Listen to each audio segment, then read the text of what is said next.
पिछले एपिसोड में हमने देखा था कि पेंग टैन्यू को मारने के लिए उसका पीछा कर रहा था और टैन्यू के मौत के बारे में सुनते ही मेंगई का demon fire out of control हो गया था। अब मेंगई गुस्से में लियू रुलोंग पर अटैक करने लगती है, जिसके बाद लियू रुलोंग मेंगई का सामना नहीं कर पाता और तुरंत वहां से भाग जाता है। लेकिन तभी मेंगई भी अचानक से नीचे गिर जाती है और वहीं पर बेहोश हो जाती है। अब लियू रुलोंग भागते हुए सीक्रेट रिम वाली जगह पर आ जाता है, जहां वह कुछ लोगों को सीक्रेट रिम के अंदर जाते हुए देखता है। फिर वह गार्ड के पास आता है और पूछता है कि वह लोग कौन थे। तब गार्ड बताता है कि मुझे भी उनके बारे में पता नहीं है, लेकिन वह लोग टैन्यू को मारने के लिए उसका पीछा कर रहे हैं। यह सुनते ही लियू रुलोंग गार्ड से रिफाइनमेंट स्टेज वाले ला फर्म स्टूडेंट को वहां भेजने के लिए कहता है और बताता है कि टीचर मेरे अडॉप्टिव फादर हैं, वह मुझे कुछ नहीं कहेंगे। वहीं अब ये टियान लिंगहू के पास जाता है और बताता है कि मीरोन कुन के कुछ लोग टैन्यू का पीछा कर रहे हैं। यह सुनते ही लिंगहू परेशान हो जाता है और तुरंत वहां अपने आदमी लिन यू को भेजने के लिए कहता है, क्योंकि अगर मीरोन कुन के लोगों ने टैन्यू को मार दिया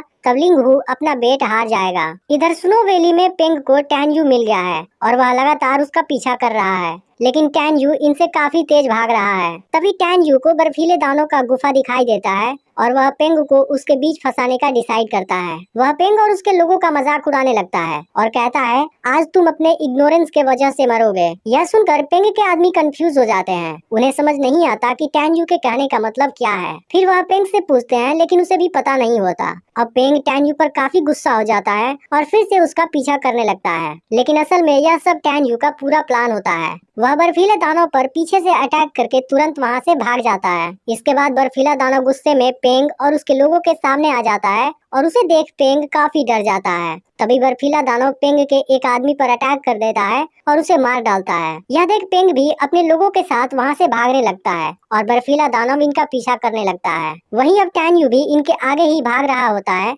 लेकिन तभी सामने सियोंग वैली का कोल्ड पुल आ जाता है। कुछ देर में पेंग भी अपने लोगों के साथ वहां पहुंच जाता है, लेकिन अचानक से बर्फीला दानव भी वहीं रुक जाता है और फिर वहां से आगे बढ़ने की हिम्मत नहीं करता। यह देख पेंग समझ जाता है कि कोल्ड पुल में इससे भी पावरफुल कोई मॉन्स्टर होगा। पेंग को लगता है कि टैन्यू अब दोनों तरफ से फंस गया है, इसलिए वह अपने लोगों को उसे मारने भेजता है। इसके बाद टैन्यू के पास कोई ऑप्शन नहीं बचता और खुद को बचाने के लिए वह कोल्ड पुल में कूद जाता है। यह देख पेंग और उसके लोग हैरान हो जाते हैं और उन्हें लगता है कि टैन्यू उसमें सरवाइव नहीं कर पाएगा, इसलिए वह अपने लोगों के साथ टैन्यू के बाहर आने का इंतजार करने लगता है। वहीं अब टैन्यू कोल्ड पुल से बाहर आ जाता है और अपनी स्ट्रेंथ रिस्टोर करने लगता है, लेकिन तभी पेंग और उसके आदमी इसे देख लेते हैं और इसे रोकने के लिए नीचे आने लगते हैं। फिर यह देख टैन्यू तुरंत फिर से पूल के अंदर कूद जाता है, लेकिन अब टैन्यू ने बहुत ज्यादा स्पिरिचुअल पावर यूज कर लिया था, इसलिए अब उसे अपनी पावर को रिकवर करने की जरूरत थी। तभी अचानक ही टैन्यू के सामने एक मॉन्स्टर पाइथन गुजरता है, लेकिन उस पाइथन ने टैन्यू को नहीं देखा होता।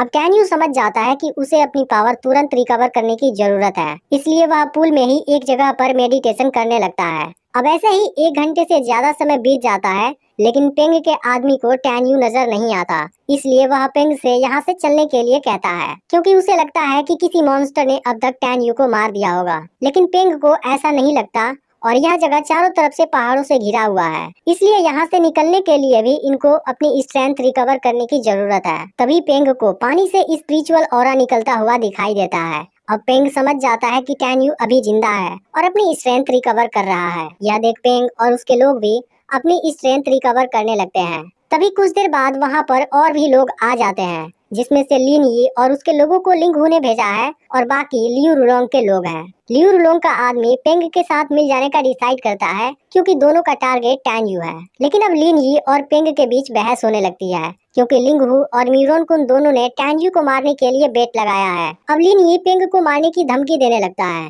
फिर पेंग उसके साथ एक डील करने की बात करता है। यह सुनकर लिन यी पेंग के पास आता है। फिर पेंग कहता है कि हम दोनों अपनी अपनी एबिलिटी से टैन्यू को मारने की कोशिश करेंगे, लेकिन इसमें कोई भी किसी के बीच नहीं आएगा। यह सुनकर लिन यी पेंग की डील मान जाता है। फिर लिन यी अपने लोगों को बताता है कि कोल्ड पुल में फर्स्ट रेट ट्रिबुलेशन लेवल का एक मॉन्स्टर है, इसलिए सभी लोग केयरफुल रहना। और इसके बाद वह अपने लोगों के साथ अंदर चला जाता है, जिसके बाद पेंग भी अपने लोगों के साथ अंदर आता है। अब टैन्यू को भी पता चल जाता है कि उसकी तरफ और भी लोग आ रहे हैं, इसलिए वह तुरंत वहां से भागने लगता है। लेकिन तभी अचानक से फर्स्ट रेट ट्रिबुलेशन लेवल वाला पाइथन सामने आ जाता है। अब टैन्यू यहाँ बुरी तरह फंस जाता है, क्योंकि अब पीछे से लिन यी भी उसके पास पहुँचने वाला है और सामने एक पावरफुल मॉन्स्टर पाइथन खड़ा है। तभी पाइथन टैन यू पर अटैक कर देता है, लेकिन टैन यू उसके अटैक से खुद को बचा लेता है। लेकिन इस दौरान अब पाइथन की नजर पेंग और लिन यी के लोगों पर चली जाती है, जिसके बाद पाइथन उनका पीछा करने लगता है और फिर सब अपनी जान बचाने के लिए वापस भागने लगते हैं। अब टैन यू इस मौके का फायदा उठाता है और अपने लिए कोई सेफ जगह खोजने लगता है। इधर लिन यी के लोग पाइथन को मारने की कोशिश करते हैं, लेकिन पाइथन उनको ही मार डालता है। वहीं टैन यू पानी के अंदर होता है, जहां उसे स्ट्रॉन्ग स्पिरिचुअल ऑरा के होने का एहसास होता है। तभी एक मॉन्स्टर सेंटीपेड टैन यू को पकड़ने वाला होता है, लेकिन टैन यू एक जगह पर छुप जाता है। तभी टैन यू को वहां स्पिरिचुअल सीलिंग फॉर्मेशन नजर आता है और वह समझ जाता है कि इसी वजह से यहाँ का ऑरा स्ट्रॉन्ग है। इसके बाद टैन यू अपनी पावर से उसे ओपन कर देता है, लेकिन अब मॉन्स्टर सेंटीपेड ने भी उसे देख लिया था, इसलिए उसके पहुंचने से पहले tan you spiritual ceiling formation के अंदर चला जाता है। अब वहाँ पर बहुत सारा स्पिरिचुअल लिक्विड होता है, जिसकी मदद से टैन यू बहुत आसानी से स्पिरिट फीटर रिल्म के 9वीं लेवल पर पहुंच सकता है। तभी टैन यू को दांतों का ध्यान आता है और वह उसे भी बाहर निकाल देता है। फिर टैन यू उसे वहाँ के स्पिरिचुअल लिक्विड को सोखने के लिए कहता है, क्योंकि इसकी मदद से अब वह भी अपने एडल्ट स्टेज में पहुंच जाएगा। वहीं लिन यी के आदमी कई दिनों तक टैन यू को खोजते हैं, लेकिन टैन यू उन्हें कहीं भी नहीं मिलता। अब लिन यी को लगता है कि टैन यू को किसी मॉन्स्टर ने मार दिया होगा, इसलिए वह अपने लोगों को लेकर यहाँ से जाने लगता है। पर तभी टैन यू कोल्ड पुल से बाहर आ जाता है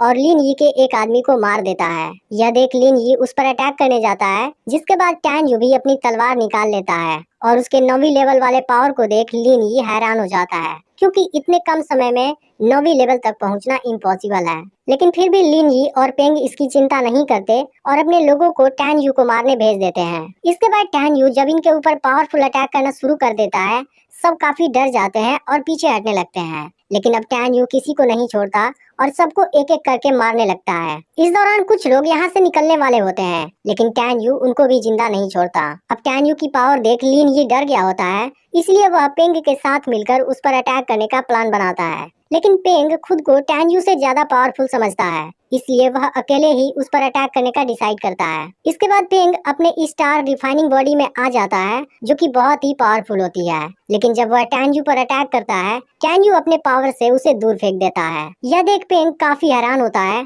और फिर टैन यू अपने एक अटैक से उसे वहीं मार डालता है। अब वहाँ पर केवल लिन यी बचा होता है और टैन यू आखिरकार उस पर भी अटैक कर देता है और मार डालता है। तभी एक आदमी पहाड़ के सहारे ऊपर तक पहुंचने वाला था, लेकिन टैन यू उसे नीचे गिरा देता है।